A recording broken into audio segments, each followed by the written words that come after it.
మార్కాపురం జిల్లా మార్కాపురం పట్టణంలోని ఆర్ఎండ్బి కార్యాలయం ముందు anganwadi workers and helpers union అనుబంధ సిఐటియు ఆధ్వర్యంలో రెండో రోజు నిరసన దీక్ష చేపట్టారు. పెరుగుతున్న ధరలకు అనుగుణంగా వేతనాలు పెంచాలని, కనీస వేతనం 26,000 ఇవ్వాలని అంగన్వాడీ కార్యకర్తలు డిమాండ్ చేశారు.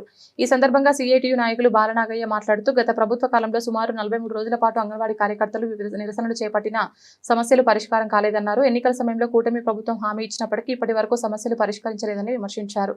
ప్రభుత్వం వెంటనే స్పందించి డిమాండ్లు నెరవేర్చకపోతే మార్చి 2న రాష్ట్ర రాజధాని విజయవాడలో మహాధర్నా నిర్వహిస్తామని హెచ్చరించారు. కార్యక్రమంలో జిల్లాలోని వివిధ మండలాలకు చెందిన అంగన్వాడీ కార్యకర్తలు పెద్ద సంఖ్యలో పాల్గొన్నారు.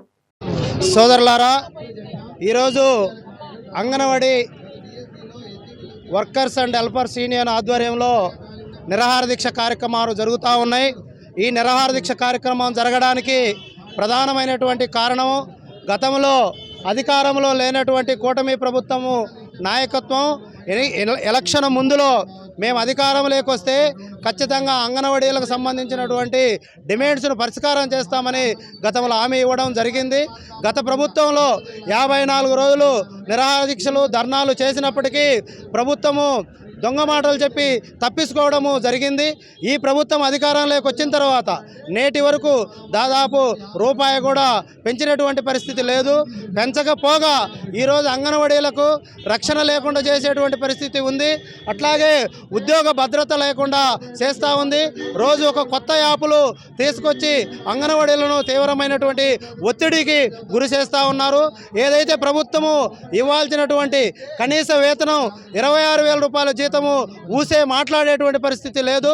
గత బడ్జెట్లో కూడా అంగన్వాడీలకు ఎలాంటి బడ్జెట్ కేటాయింపులు కూడా ఇచ్చినటువంటి పరిస్థితి లేదు.